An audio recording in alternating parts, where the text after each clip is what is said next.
Hi, I'm Guy Lawrence, and you are listening to the Guy Lawrence podcast. If you're enjoying this content and you want to find out more and join me and come further down the rabbit hole, make sure you head back to guylawrence.com.au. Awesome, guys. Enjoy the show.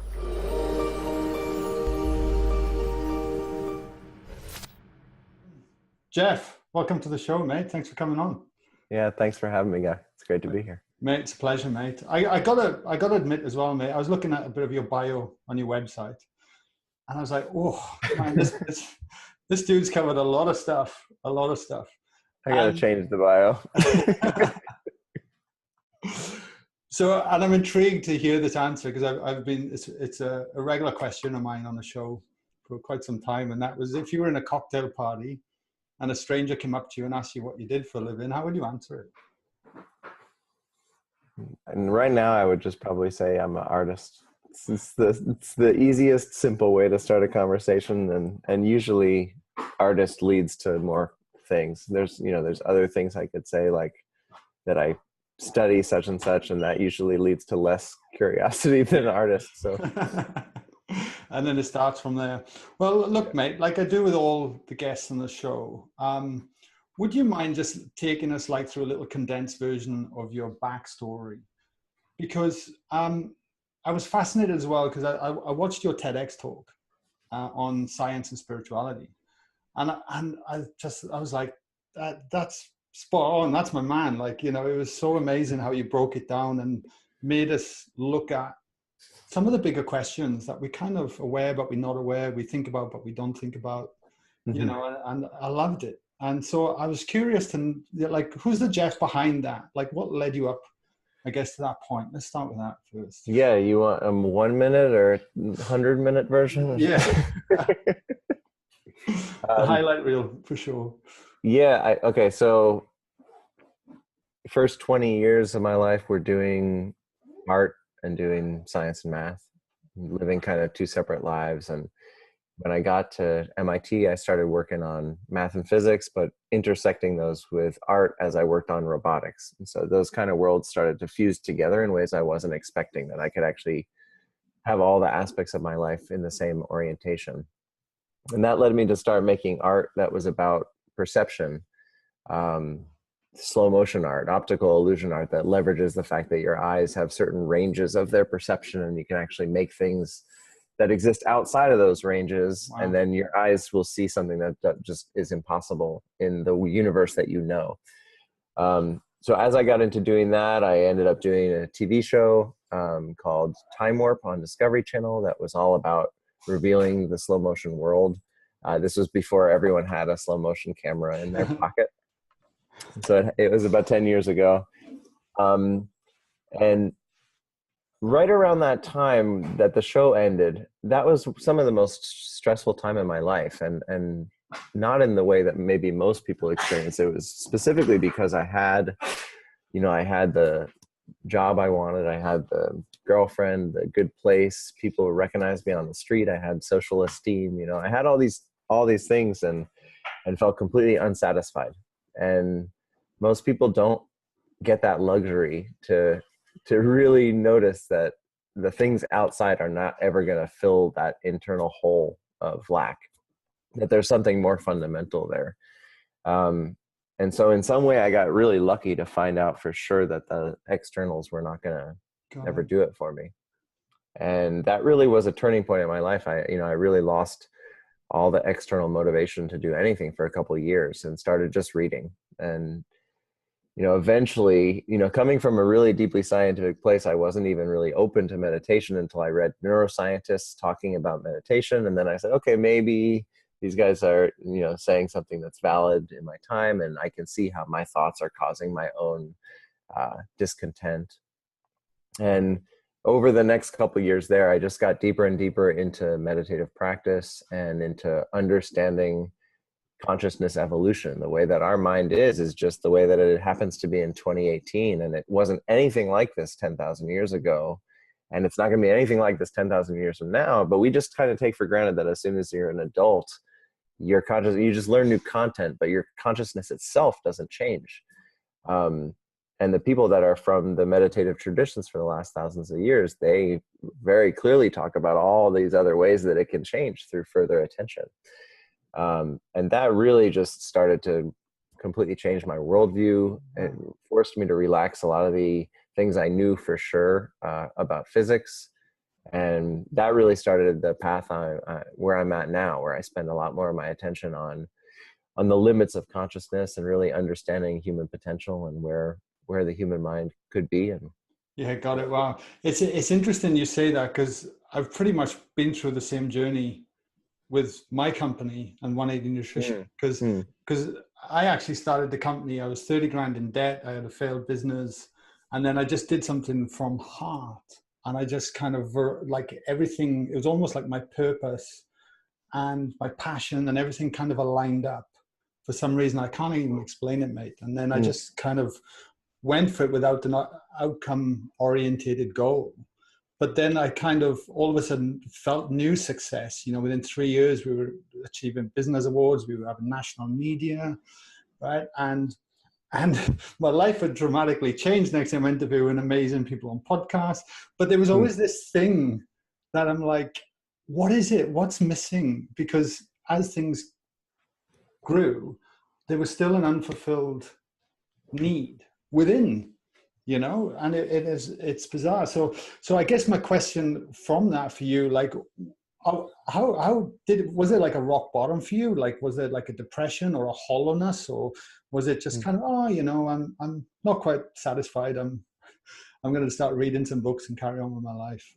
Yeah, well, there were 2 periods in my life that there was very clear depression, and one of them is in the late high school years, where I had plenty of suicidal thoughts. Not really.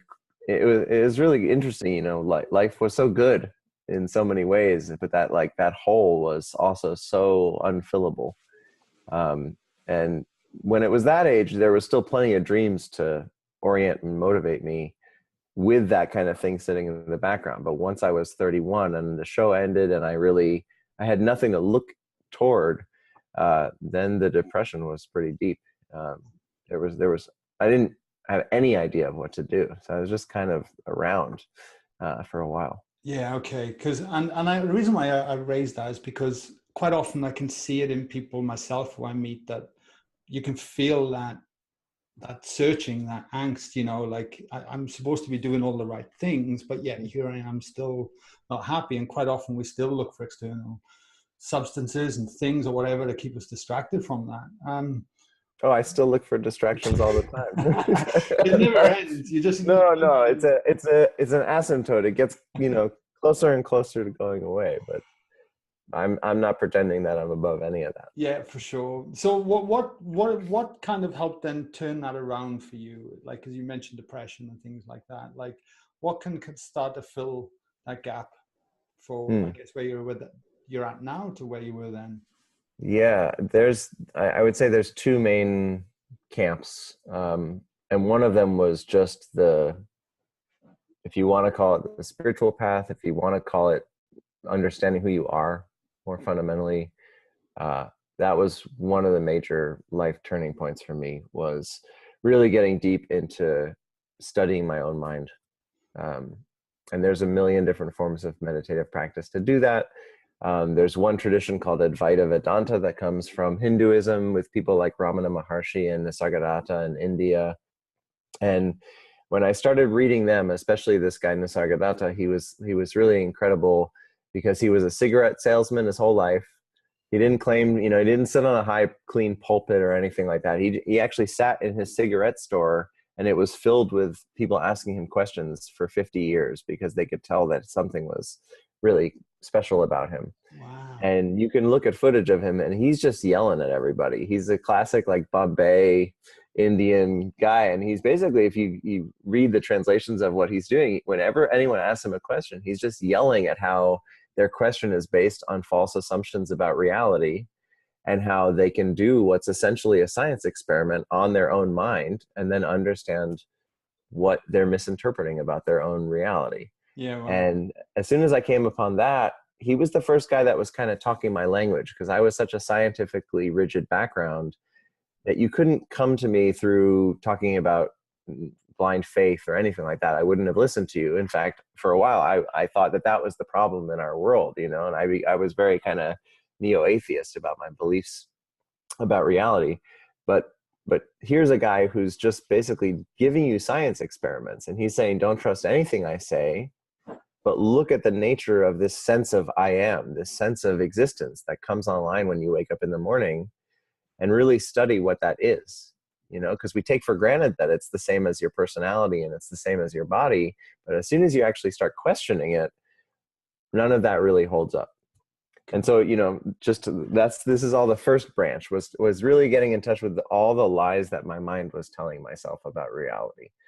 And I don't find that kind of work is ever like taking on a new belief. It's actually always been letting go of false beliefs and learning. And learning, yeah, and seeing like, wow, I believed that for 39 years. I held myself to that belief, and it's never been true.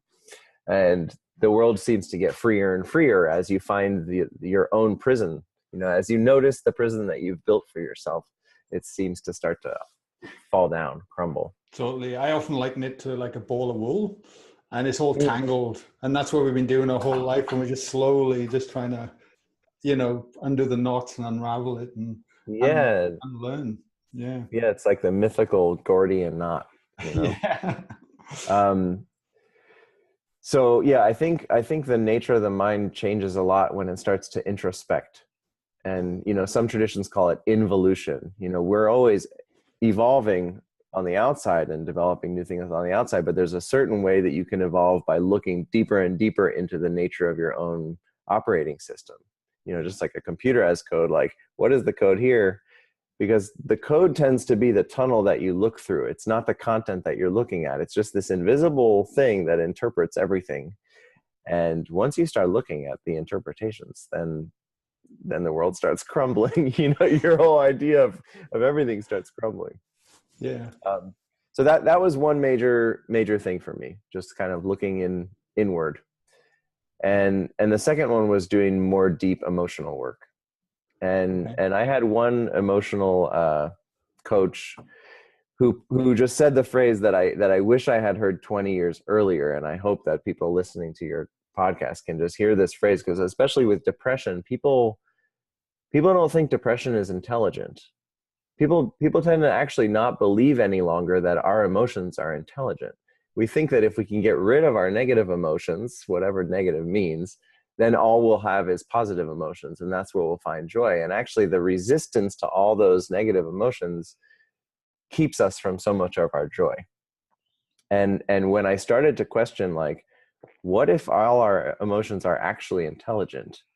And what are they trying to teach me? Then that changes your whole life as well, because you stop trying to get away from them and you start asking them, what are you here for? And one of these emotional coaches that I work with, Joe, he said one time, he said, the word depression means to press something down. What are you pressing down? And that just hit me like a ton of bricks, because no one ever said something like that to me. They just said, oh, you're depressed. Let's give you some drugs so you feel better, and let's change all the symptoms, and never actually get to the bottom of this. And it turned out I was holding lots of things down, but mainly I was holding anger down. I had anger from things from when I was 4 and 5 years old that happened to all of us. Nothing like, I didn't have a really extreme, you know, abusive childhood or anything like that, but we all have these trauma of our own that happen really early, and they just shape the way that you live your life. And in my world, expressing anger was not safe. And so when I was probably 2 or 3 years old, I just turned off the expression of anger and just held it in. And if you're someone who does this, what you tend to have is you tend to get pissed off and frustrated at stuff, but you never express it. Express it, yeah. You know, and we all know plenty of people like this. I know a ton of my friends. I think I get along with them because we had that all in common for years. But as soon as this guy said to me, you know, what are you holding down? And we started exploring that, and I started realizing that it was never safe for me to express anger. And then I started actually practicing, like retraining my nervous system that was okay too.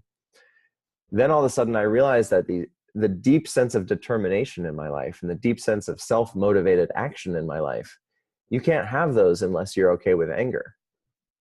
You can't hold back the anger, because the anger actually, when you have anger and you treat it as intelligent, what it is, it's telling you that you have a boundary in your life that's been crossed, that you're not okay with.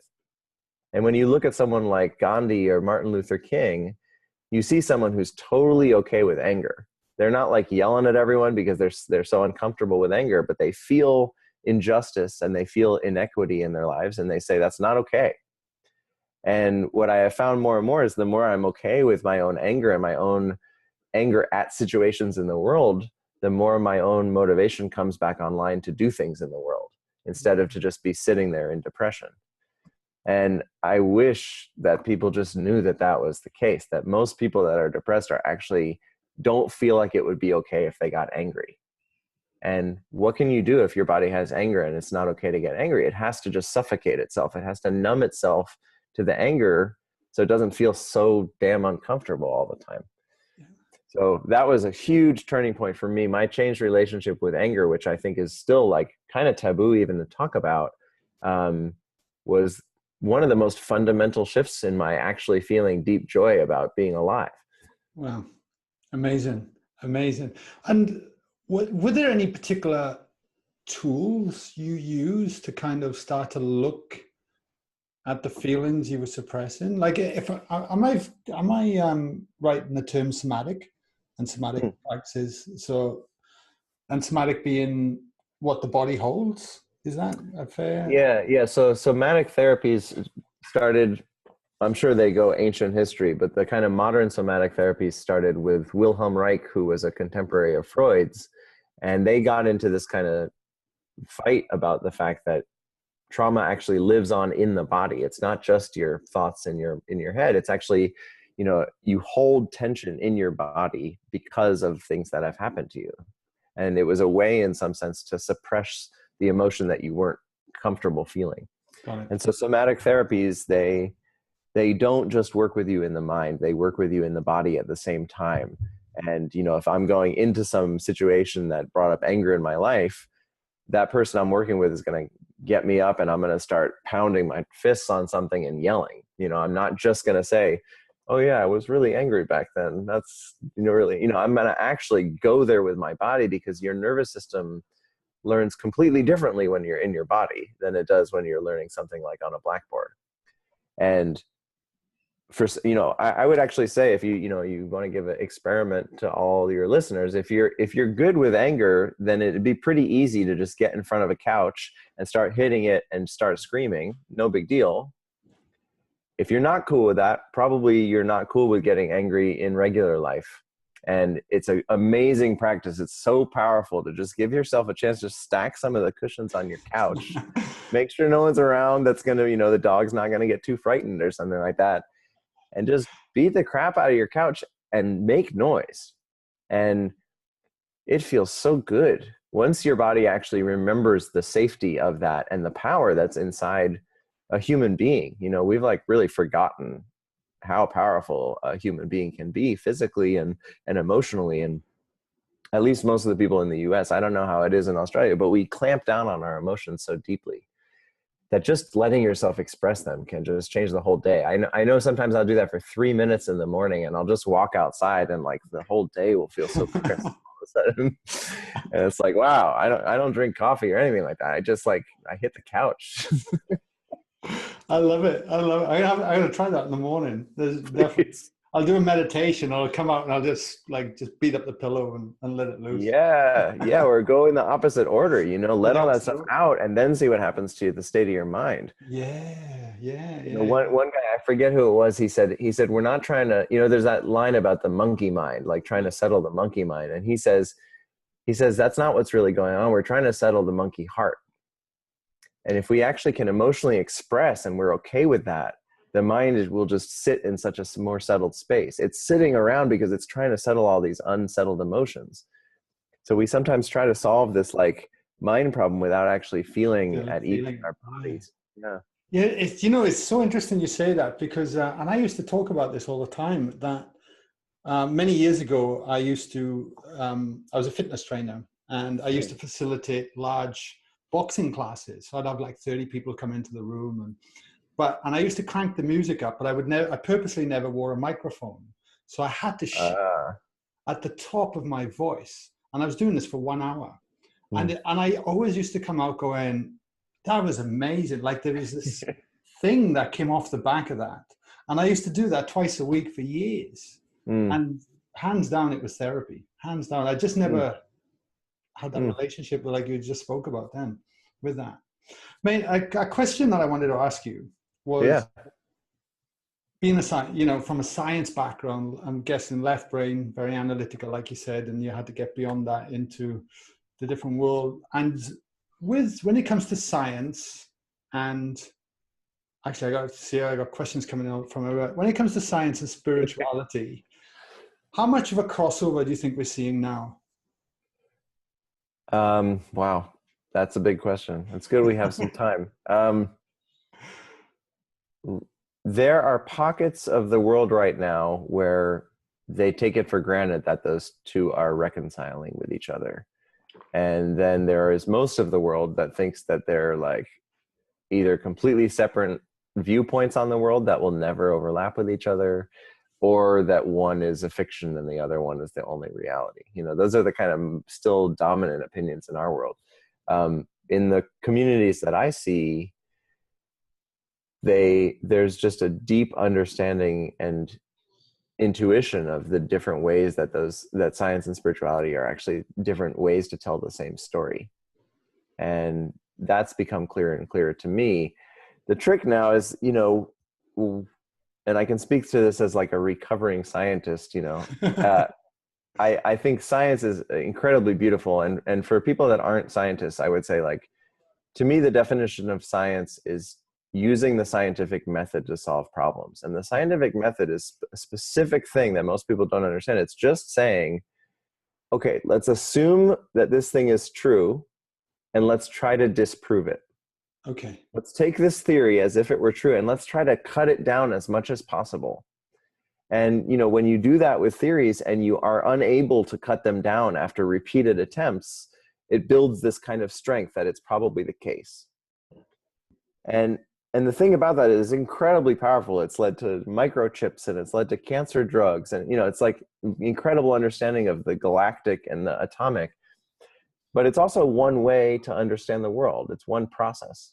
It's not the only process. It just happens to be incredibly freaking useful for the things that we do in this world. Spirituality has an aspect of that, but it's a very different process by which to understand yourself and your relationship to the world. And to me, it's actually a scientific kind of process because you're running yourself through experiments. But for example, it's not only trying to disprove things. It's not only trying to cut apart hypotheses and see if they still stand up. It's actually saying, what's possible if I allow possibility in my mind? And the interesting thing is that can land in different places than if you just start with a closed-minded critique of something. It's odd how that can work, And become your own human experiment almost. Yeah, like, I mean, if someone does the experiment where they, for some amount of time, assume that every single thing that comes into their life is coming for a reason and is intelligent, if they actually do that experiment, most people can't do it because they'll do it until something inconvenient comes along. But if you can actually do it, everything in your life's going to change. Totally. But you can't just tell that to the average scientist. They're not going to give validity to that because it doesn't have universal truth, right? But it does in its own way have universality, but it depends on a different kind of psychological predisposition. Yeah. So that's that's great. With your science background, now most people are not going to have the understanding of science. Like I had a coffee this morning in the cafe. I wouldn't be having a conversation. I can pretty much guarantee everyone that I'm having with you right now, right? So, you've definitely got a unique understanding of what makes up the world. And like you said, it's been to your advantage and disadvantage as well over time. How much of that overall has it then played in your everyday life to help you understand, I guess, the new way of looking at it? Because most of us wouldn't have that background behind us. You're saying how much of the science that I know do I use right now to understand the world? Yeah. And how much has it helped you? I would say the biggest challenge for me, knowing all the science that I know, is to let go of more and more Okay. of it. Right. To get, how do I give a parallel here? Like I play a lot of music and I know a lot of music theory. And at some point, knowing the theory actually gets in the way of just listening to music. Like when I hear music, I'm automatically like figuring out the harmonies and stuff in my head. And there's a mental construction that you can play with music, but then there's actually just listening. There's just the sound washing over you. And someone that doesn't know music theory, all they get is the experience of the sound. But as soon as you learn it and you have this kind of conceptual understanding, that can actually block you from just hearing anymore. And the same thing happens with science. There's actually, the world is offering all this information all the time. But if you come to it with this idea that you know already what's going on, then you might miss all of the magic that's happening right underneath your supposed knowledge. And, for me, the biggest example of this in the current paradigm of physics is that we're still in a materialistic paradigm. We're still in a belief system that the universe is made up of things, right? It's made up of solid objects and gas and liquid, but it's made up of nouns, you could say. And these nouns do things. And that's been the belief system for hundreds and hundreds of years, if not thousands of years. And on a human level, it makes a lot of sense because it seems like I'm looking at a bunch of things when I look around, right? But here's the, can I curse on this show? I don't know. Mate, you can do what you want, mate. You're going to bleep me out. Here's the mind fuck. The mind fuck is, how do I know that this object exists? Like, how do I really, if I really don't take for granted that I know that this is an object because someone told me when I grew up that this world is made up of objects, how do I actually know? I only know because I'm touching it, which means I feel, and I see it, which means I see. Yeah.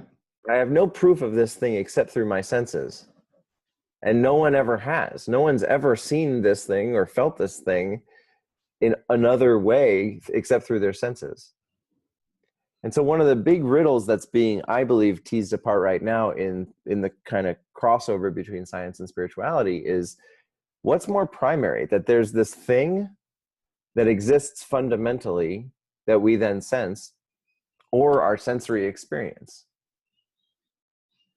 So that is it fundamentally nouns, and then we have learned to interact with those nouns and verb those nouns, like see and hear and taste and touch those nouns? Or can we be honest that the most primary thing that we know is that we're having an experience, is that we're smelling. We don't need to know that we're smelling something. The primary thing is that I smell.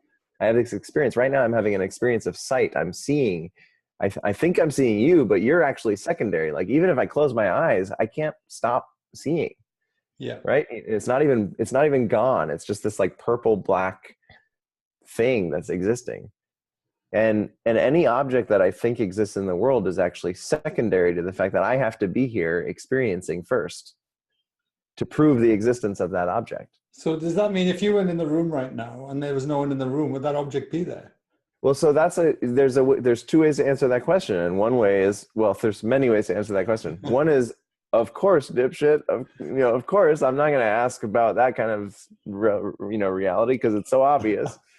The second way to say it is, who has ever found out? Like, there's not even a way to find out, right? So there's some, like, to me, there's a deep humility and a kind of honesty that we have to just say, I have no clue. I have to come back in the room. So those are where you start putting question marks back in your life where there were, periods. Totally.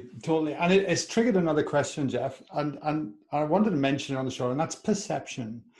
And you touched on it at the beginning, and the way we perceive the world, because ultimately we are perceiving the world through our five senses, and that information is coming in. So from your science background, how does that work? Because the lens on which we're looking out on life, if I'm not mistaken, is our interpretation of the information that's out there, not necessarily, it's not necessarily the information. Would that be a sort of correct way of putting it?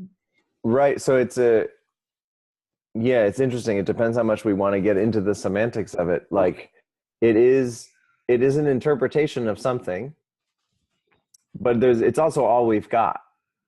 You know, and sometimes saying it's the interpretation of something gives us this idea that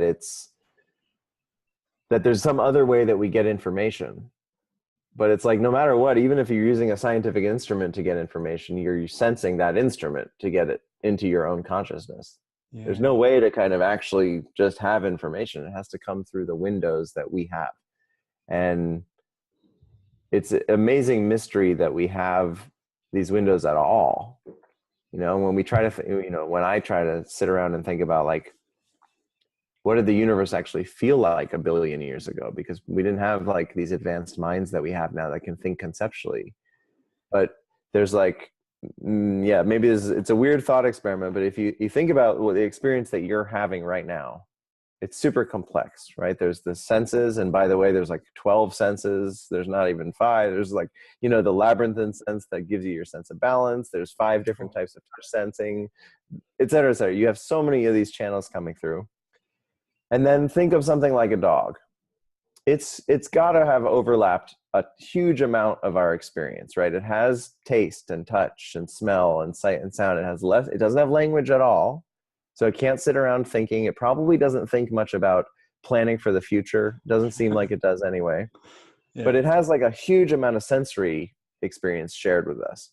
So there's something inside yourself that, you could say smaller, but it's like more a subset of your experience that is a dog's experience, right? It also has better sense of smell, but ignore that for a second. Yeah, okay. Something in me more fundamental is a dog's experience. And something, if I go back further and I say, well, what about like an iguana or something like that? It has a lot of similarities too, but it doesn't have like an advanced emotional system the way that a dog does. Yeah. But it still has sight, it still has smell, all those kind of senses, right? So something in me, again, a subset of my experience, is shared with that iguana. Yeah. Where does this end? Right? If I go back to like a flea, there's a very simple set of sensory experience, but there's definitely something. It definitely has sight, all this. So there's probably something in me that is the conscious experience of a flea. And if I go further back, that's probably true with a bacteria as well, a single-celled organism. I don't know what that is unless I do a lot of experimental study on my experience. But where it ends becomes a hazier and hazier boundary. And to stop at like an insect or even a bacteria is crazy to me. I'm more and more think that when you go all the way back to an atom, there's some form of extremely fundamental experience that's happening that doesn't look human in any way. There's no thought, there's no seeing, but there's some feeling of existence that I share still in here right now. Got it. Fundamentally. And I think when people go into meditative practice, a lot of it, depending on the style of practice, they're actually tracing down into the subtler and subtler layers of their own experience to find what's ultimately shared by everything that exists. Yeah. But I think it's one way that you can actually sit down. You can do a little meditation anytime, and you can sit down and just kind of look at earlier points in evolutionary history and feel into yourself, like, well, what of me would still be here, if I were a bacteria? Because there's probably some kind of existence still being experienced. Yeah. But it's a yeah. Yeah, it can go deep pretty quickly. That's amazing. Now, with meditation, I'm curious to know as well, because do you practice daily now, or is it something that you just sort of bring in and out? Or what? Yeah, sorry. No, and on top of that, how much has it changed you? Because I think a lot of people listening to this will kind of get everything we've spoken about so far. I'll definitely need to listen to it again. But I'm interested because of the relationship of meditation and the effect that it has on the relationship with ourselves and the relationship it has with our day and the things and how we perceive, Yeah. To answer the first part first, right now it's not a daily practice for me. For probably 6 or so years, it was a daily practice Mm-hmm. for me, and it fundamentally changed everything, I guess you could say. It changed, not only does it change the relationship you have to the voice in your head, which I think is one of the most critical things that it can change. You know, like for example, my depression was in the form of rumination. You know, like you're going to sleep and you're just thinking about everything that happened that day and analyzing it and what was wrong with what this person said, all that kind of stuff. Everyone has a version of that kind of thing. Some people more extreme than others. And mine, there would be plenty of nights where it would take me 3 hours to go to sleep because of the amount of noise.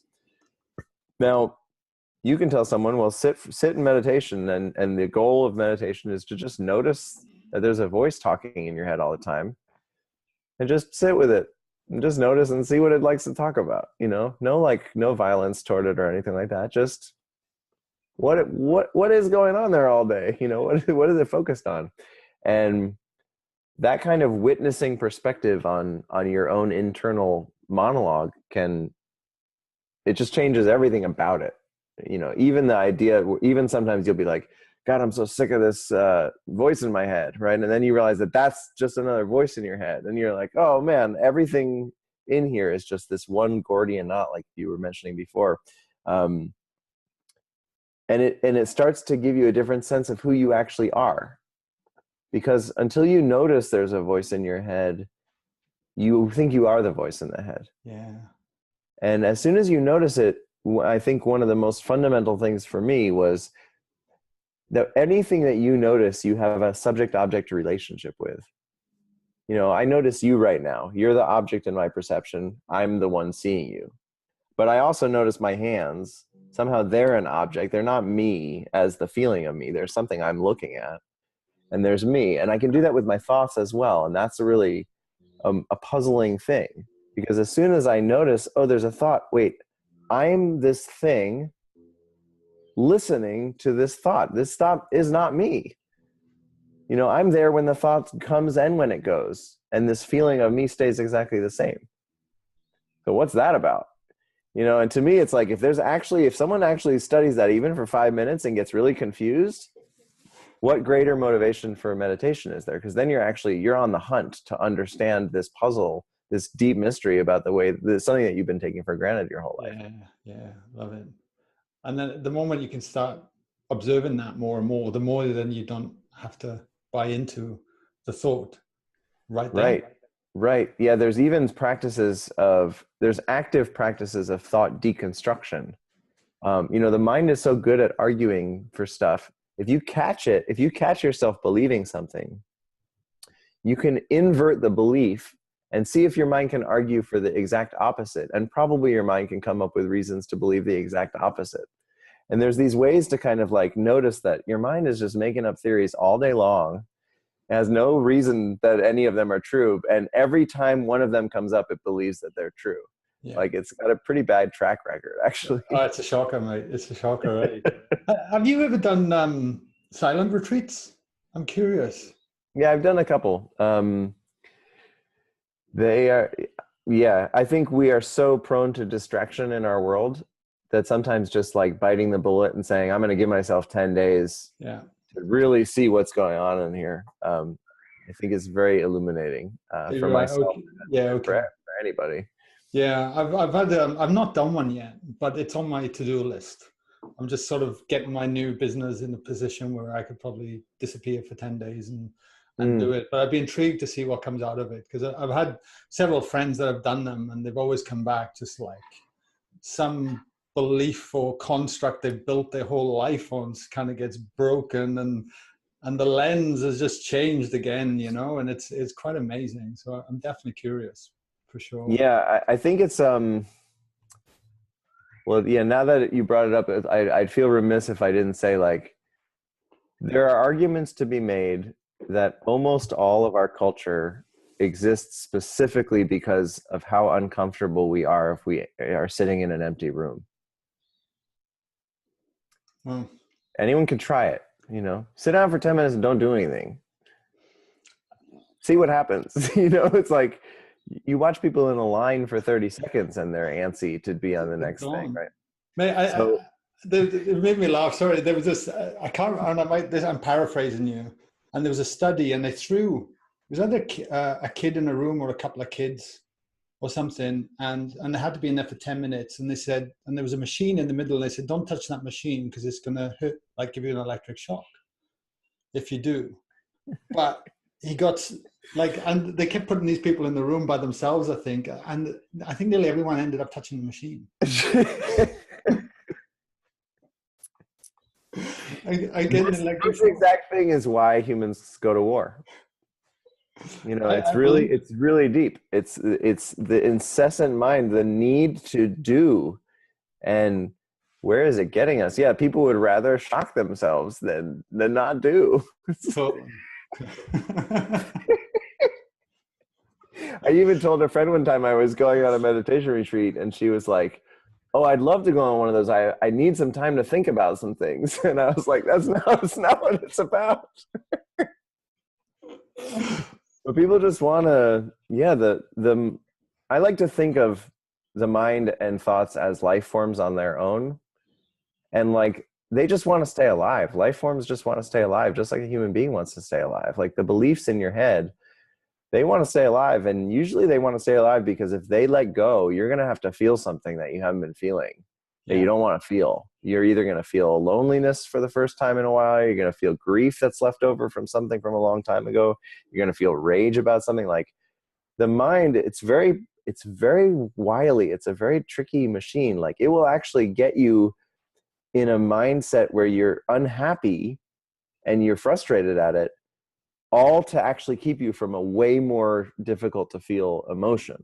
yeah. So it'll feel like, well, why would I be frustrated if it's keeping me from, it's actually like way more comfortable sometimes to just be like, should I do this or should I do this? You know, it's like, if I'm stuck in this, should I do this or should I do this?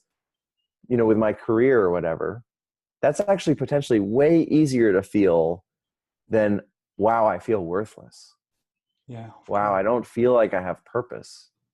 And so we can sit ourselves in these like locks in our mind for years thinking like, I haven't been able to choose my path, when actually we might need to have sat for 10 minutes and felt the grief that we don't feel capable.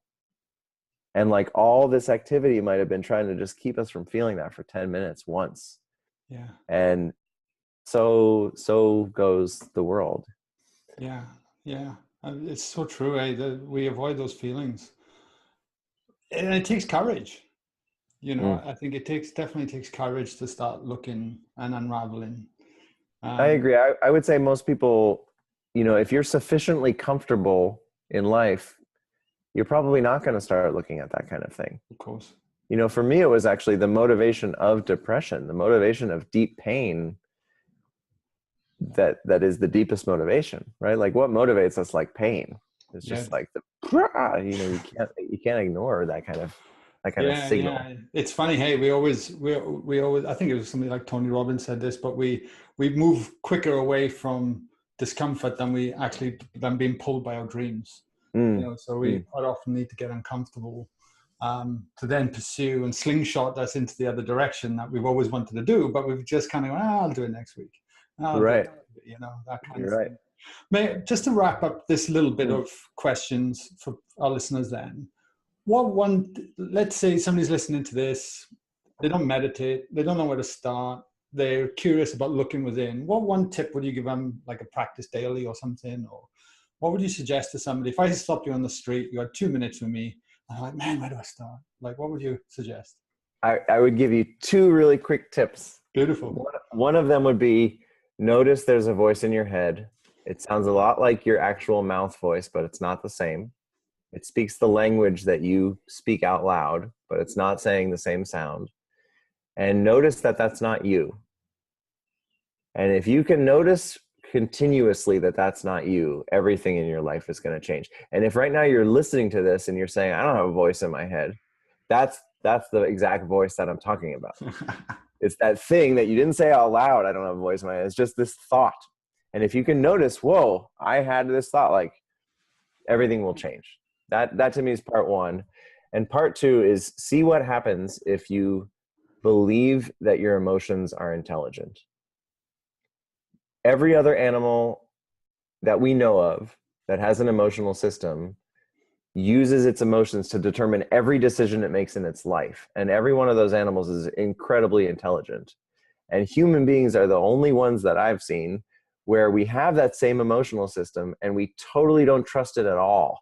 And we think instead that we're supposed to try to do everything we can to get away from all these emotions so that we can finally be happy.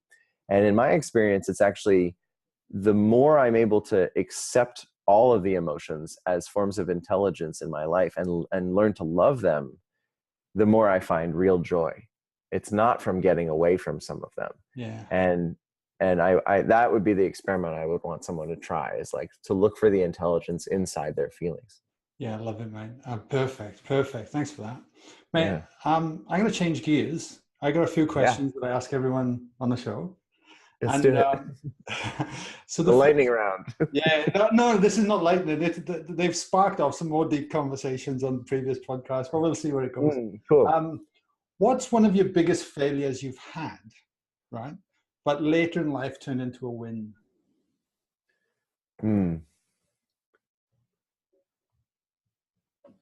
I'll answer. It won't exactly line up with the words that you use, but I think it will get at. Okay. We spoke earlier about my relationship with anger. And I would say one of my biggest failures earlier in my life was the inability to trust anger, that it was intelligent. And what would happen is I would continually get in situations that would frustrate me, and I wouldn't express that frustration. I would just sit frustrated with it. And instead of saying like, oh, actually my frustration probably is really intelligent, something wants to change here. And this would actually happen in a lot of my relationships, where I would get frustrated at someone, and instead of coming to them with my frustration, I would disconnect from them more deeply. Yeah. And so I'd get to I'd be in a relationship with a partner for, maybe 2 years, and I won't have had any really explicit conflict with them, but inside I would have had all these frustrations that would make me step further and further away from them. And then I would just end the relationship, probably surprising to them at some of the time, because it's just like, we never fought. And I find that actually allowing those conflicts to be back in my life has just been joyous. Like letting myself believe in my anger that it probably means I need something, trusting that really deeply has just been, just been super joyous.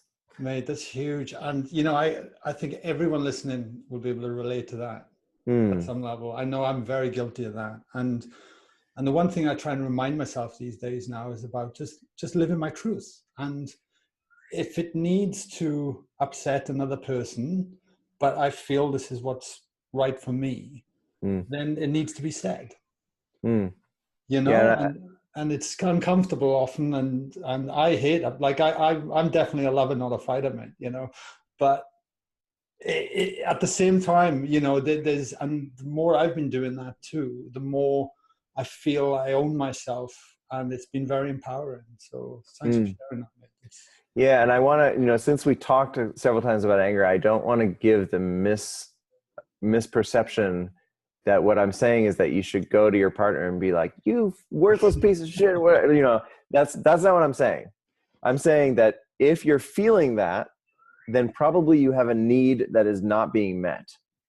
And if you can actually look and say, oh, I'm so angry because I'm not getting met with the safety that I need, or I'm not being seen in the way that I feel I need to be seen, that's an anger that you can bring to your partner. I feel unmet. I'm not okay with being unmet. And the more that it gets comfortable in your system, the more it looks like, hey, I'm just not cool with a relationship that doesn't meet me in a certain way that I need. It ends up being like, oh, it's great that I have needs, and I love my needs, and I demand that my life actually satisfy my needs. Yeah. But that's still anger. Totally. And you're using the anger as a signal to then express it. And communicate. Yeah, the anger is a signal. And I got to say, also a 101 kind of anger tip for someone who's not comfortable with moving anger. You can ask for what you need. If you need space to let out anger, sometimes the most powerful thing to me has been to tell a partner, can you just give me 5 minutes? Can you just go for a walk for 5 minutes? I got frustrated and I'm too flustered in my frustration to know how to communicate it right now. And then they go outside and I beat up the couch And they come back 5 minutes later and I'm like, thank you, first of all, for trusting me with that. I got to feel the thing. And when you feel the thing, then the wisdom comes back in. Yeah. And I felt judged by this and I felt unsafe about this. And all of a sudden my needs become really clear. Yeah. Love it, Jeff. That's awesome. That is absolutely awesome, mate. It's yeah. what pisses me off the most these days is that we don't just learn this by default in school. Yeah. Like this should just be, the thing I tell everyone is I learned quantum mechanics before I learned about anger. And that's ridiculous. Like that is not the way we should be teaching human beings how to live.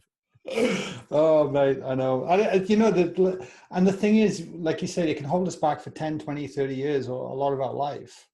And then when we actually get the pain enough to step into it and go through it, and it's almost like you're remembering, and then you're like, oh, why didn't I do that 10 years ago? Totally.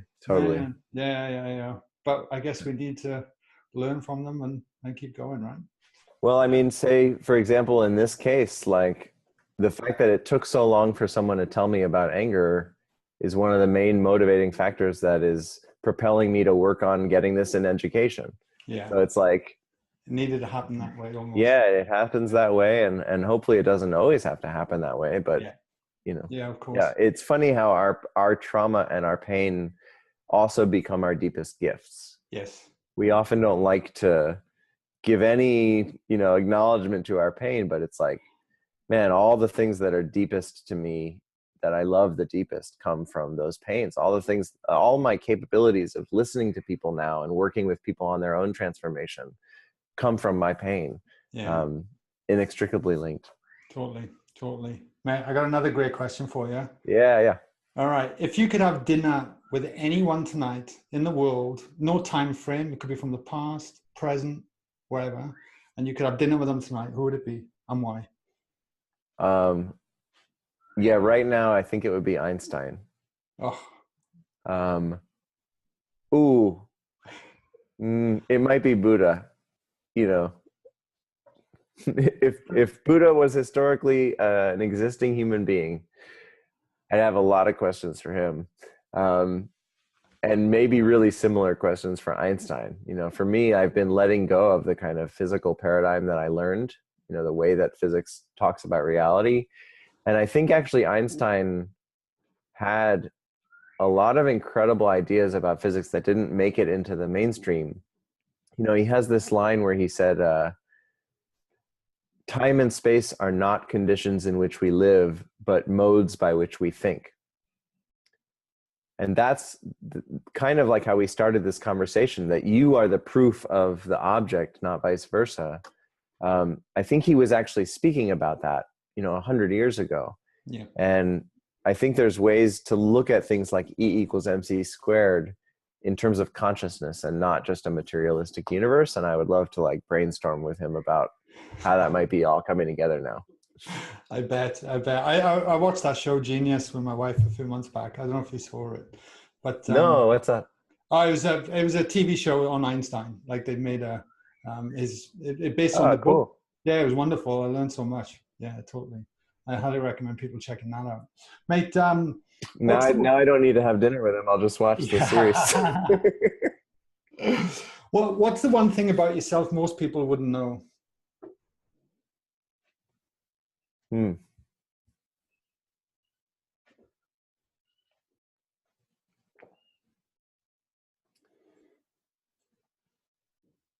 I think we talked about it already, because I think it was the anger thing. Okay.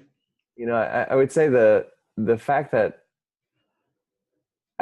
most people thought of me as like a super gentle person my whole life, including myself. I never felt angry or anything like that. And then I realized late on that it was because I had repressed it so deeply that it never even got to come, there was no tip of the iceberg yet that ever even came up. And it turned out I had an enormous amount of rage about, things in my childhood. And I don't think people knew that because I didn't know it, until I was 35 or so. Yeah, fair enough. Thanks, man. Mate, before we wrap up the show as well, I've seen that thing glistening behind me, the whole time. I want to Yeah. mention it because it looks beautiful. And that was if Thank I'm not mistaken, it was a crowd-funded project, and it was called Slow Dance. Yeah, it's a little hard for me to bring over That's because it's okay. plugged into the wall over there. But Slow Dance is a machine I invented. As I said early on, I work on sculptures that take advantage and exploit the limits of human perception. And this piece only works because your eyes have certain limits to the way that they see. And because it hijacks them and it takes advantage of those limits, it can make objects look like they're moving in slow motion, which is physically impossible. But you can actually have that kind of perception looking at these objects. Wow, so they're not And moving. so they are moving, but they're not moving in the way that you would Think ever be able to see with your own eyes. Yeah, you're actually, you can look it up online and see how it works and everything like that. I don't want to explain it because it ruins the mystery.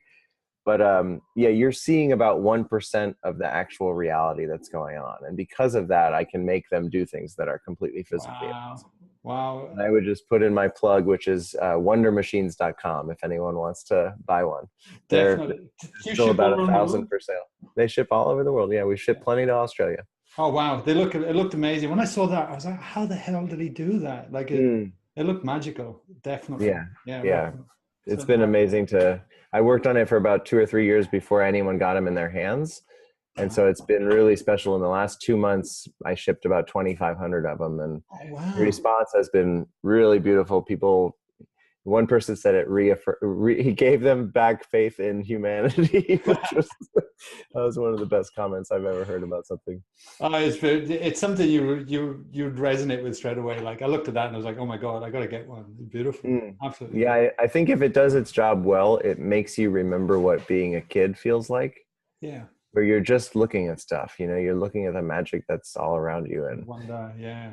mm, Yeah, beautiful. Mate, would you like to add anything else for our listeners to ponder on before we wrap up our we've conversation today? we've given so much already.